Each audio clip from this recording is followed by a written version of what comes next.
Okay, this movie is nearly 3 hours long, which is gonna make keeping this long ass video short incredibly hard. Especially because I have this thing in the top left corner, because I predicted a lot of things in this movie too. Alright, let's go baby. It Chapter 2, and the events of this movie take place 27 years after the first one, and all them little kids are grown up now. Billy is a famous writer that's married to this actor bitch who sometimes doesn't believe in his writing. Germboy or Eddie is now a risk analysis dude, and he's married to this fat, overprotective naggy bitch. Glasses aka Richie is now a big shot comedian. Fat Kid or Ben is now no longer a fat kid, he instead is hot and ripped and apparently very rich. Stanley is, yeah, I don't know, he's just Stanley but grown up, still a pussy, whatever. The homeschool kid Mike still lives in Derry in its library, and he's possibly slightly a bit loco or paranoid. And Beverly, I got no clue what's going on in her life except for that she's married to this asshole who's very similar to her father. And apparently anybody who got married in this movie got married to a person that's very similar to their parents. Okay, I love you, Mommy. What? I don't know why the movie does this. Maybe it's to point out that nothing ever changed because they never really killed it properly, or that they never really grew up, or maybe they're just saying in general that you always marry your parents and nothing ever changes in life. I don't know why I'm reading into this so much. It's not a fucking Shakespearean novel. Who cares? No time. Moving on. The movie starts out with this shot, and I can already tell from this shot alone, and don't ask me how I can do this, that this movie is gonna have some serious homosexual themes / vibes and characters to it. And sure enough, we got two gay dudes being gay in Derry. And Derry keeps up with its theme of having very violent bullies, and some bullies show up and they beat the shit out of the two gay dudes for being gay, but especially this guy. And then they throw him into the fucking river, and then Pennywise shows up and eats him. Then the news breaks out that there's a dismembered body in the river, which confuses the fuck out of me because I thought he could eat them and swallow them whole if he so pleases. Why the fuck is there any trace of this body left? I mean, I know it's to draw Mike over so he can find out that Pennywise is alive and he can bring all the gang back so he can eat them, but still. Anyway, as I said, Mike went over there and he found out that it was Pennywise, so he proceeds to call all the peeps back because they made a promise that if it ever comes back, they're gonna come back too and they're gonna kill it properly. And upon calling them, they all freak out in their own little way and Stanley literally fucking kills himself. Wait a minute, where are the scars on his face? Where are the scars on the bite marks from the last movie? They should have scarred, damn it. So this is about the time where we find out that the bully from the last movie is alive. He got washed away in the sewers and flushed out along with a bunch of other half-eaten corpses, and I must say that half-eaten is a very generous thing to say for me because look at this shit. He barely nibbled on them. He sucks at eating. What the hell? Also, this motherfucker got thrown down a very fucking narrow well, and it's fairly deep I suppose, and he didn't hit his head on anything. He didn't drown and he survived. Doesn't matter, after he got flushed out the fucking sewers, he walked to his home, at which he was promptly arrested for killing his father, and he was thrown in the loony bin for 27 years till now, where Pennywise shows him a red balloon outside his loony bin, signaling that he's once again recruiting him to kill people. Then after he gets dragged back to his room, he sees the red balloon squished under his bed, and I bet you that balloon's gonna pop, revealing some spooky shit behind it, and it does, and that spooky scary shit is his old pyromaniac friend, and that friend gives him his old knife. Now cut back to the main gang, and they're in the Chinese restaurant and they're bonding and shit, and it's mentioned by Mike that the further away you get from this town, the hazier memories of this place get, and once you come back, everything starts getting clearer and clearer, and you start remembering more and more. My question here is, how the fuck does Mike know about this memory loss shit? He barely ever left town, but he does mention that he read a lot of books, so any bullshit Mike spews out from now on, I'm just gonna attribute to the fact that he read all the books. So after they all realize / remember why they're here, because Pennywise isn't dead, they have to kill him, they'll have a little freak out, and 100% those fortune cookies are gonna have some creepy shit in them. And what do you know, they do, because all their fortune cookies together spell out, guess Stanley couldn't cut it. Then some freaky shit happens with the rest of the fortune cookies. What the fuck is that, man?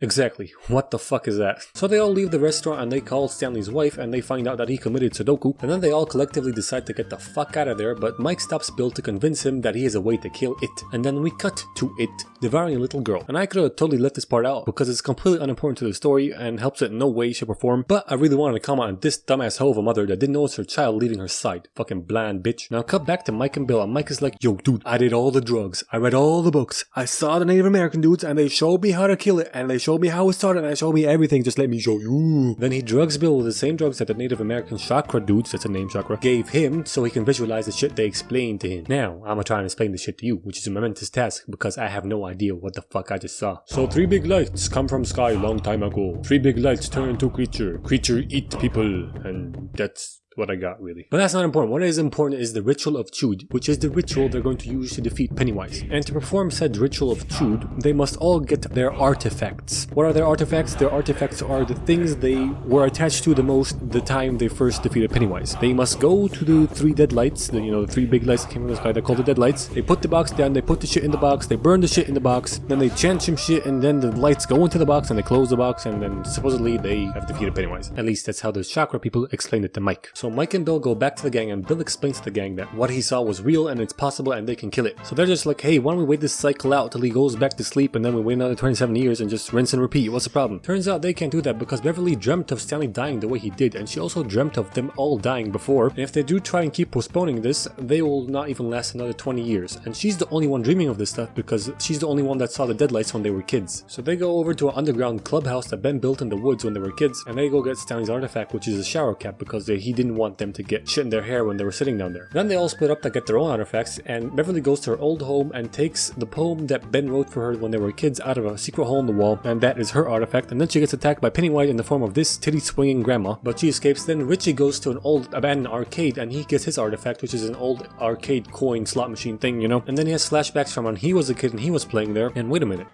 You're fucking good.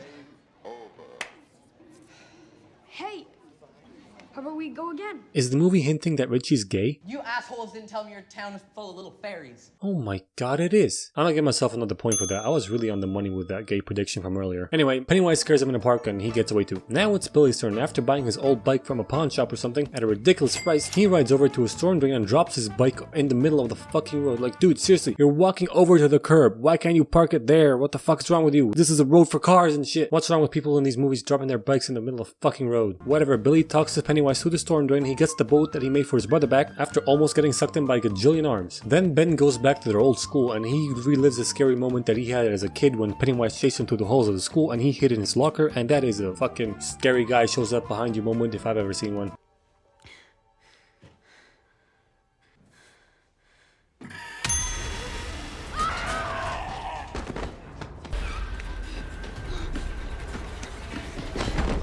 What the hell are you doing, kid? How did he get away? You were in a locker with Pennywise. What the fuck is wrong with Pennywise, yo? You had him in a fucking locker, and this is at a time where you had them split up, and the point was to get them individually. What are you doing? So the point of all this was to get his artifact, which was the signature that Beverly wrote for him in his yearbook, which he tore and put in his fucking wallet. It was in his wallet the whole time. This was fucking useless. It's not like he forgot about it either, because he was clearly reminiscent about it in the beginning of the movie. So why the fuck are you here, dude? Why don't you go buy weapons or something to have an easier time defeating Pennywise at the end of the movie? Your job's done, dude. Why are you here? Don't matter. Next up we got Eddie, and he goes to his old pharmacy to pick up an inhaler, and that's his artifact. And then he relives the memory that he had in the basement of that place where Pennywise in the form of this fucked up dude tried to shove his tongue down his mom's throat. He succeeded clearly. Then he tries to scare grown-up Eddie, and I'm not gonna claim this jump scare as a prediction because it's just too easy. So Eddie tries to choke Pennywise out, and he's having some fucking success in that because he feels like Pennywise is getting smaller and he's killing him, but then Pennywise throws up in his face and doesn't really scare him off, he more like disgusts him off. After that, they all get back to the place that they're staying at, and they're all shook up and shit, and Richie wants to leave again. Then the dickhead bully who has escaped the loony bin shows up behind Eddie and he stabs him in the side of the face in his cheek. So Eddie steps into the bathtub and then closes the curtains, and if I were him, I would use the element of surprise and take the knife out of my cheek and stab him through the curtains. Now give me back my fucking knife!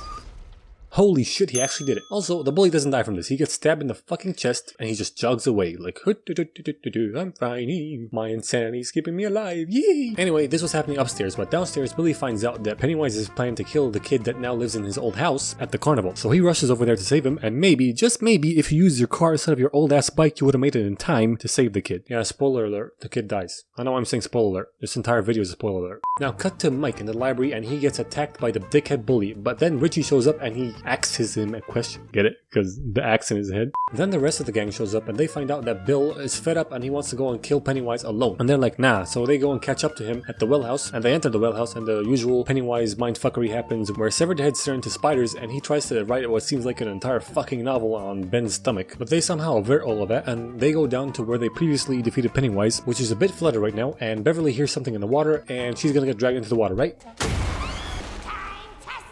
Yep, there she goes. She gets dragged into the water by the titty swinging grandma demon. But no worries, they get her out. And then they find a creepy looking manhole, and then they go down that manhole and they get to where the lights descended or landed, okay? Then they begin the ritual of Chute and they throw all their artifacts in there, and they burn the shit, and then they chant some other shit, and then the vagina in the ceiling opens up and the 3 dead lights descend into the box, and Mike tries to close it, but no, a balloon starts to emerge from it and it goes huge, and then it pops, and then Pennywise emerges out of it. And he is now, or it is now, in a giant spider childlike form, and they're like, what the fuck, Mike, you told us this will work. And honestly, it's their fault for believing him, because the first thing they should have asked when they heard the chakra people told me how to defeat it is, then why the fuck didn't they defeat it, bitch, dumbasses. So the ritual doesn't work, and Pennywise starts to chase them around and manipulate the world and their minds and try to scare them a bit. Where Beverly almost draws in period blood, Ben almost gets buried alive, Bill shoves his hand up his own brother's ass, and Eddie and Richie are forced to choose between 3 equally scary doors. And Mike, I don't know what the fuck Mike is doing, he's probably hiding somewhere. But they all somehow escape or defeat their fears once again, and Eddie throws a spear at Pennywise to protect Richie from the deadlights, and he does succeed in hurting Pennywise. So, in retaliation, Pennywise stabs Eddie and throws him around and kills him. Then they somehow find out that they can bully him into a smaller size, so they can defeat him, which they do, and he turns into a feeble little ball sack, and Mike reaches into his chest and rips his heart out, and they all collectively crush it together, which is crazy to me because they all defeated this huge form of Pennywise by literally going, "You mean, you stupid, you a clown, you nothing but a stupid man, you a mean man, what is wrong with you, you stupid old lady, you bad, no one likes you, you bad." What the fuck, Pennywise? Just look at yourself, look at them, just bite them, eat them, like you can, I'm pretty sure you can get them all in one bite, come on dude. Whatever, the place starts falling apart, so they get out of there, then they go for a swim, Ben and Beverly kiss, and I guess they're finally gonna be a thing now. And by the way, she completely forgot who wrote that poem for her because of all the memory loss shit, but now obviously she remembers. Then they all go home and get a letter from Stanley post-death, saying that the reason he killed himself was because he was too afraid to go back and he knew that they had to be together to defeat Pennywise, so he did the only logical move and took himself off the board. This movie gets a 2 out of a long.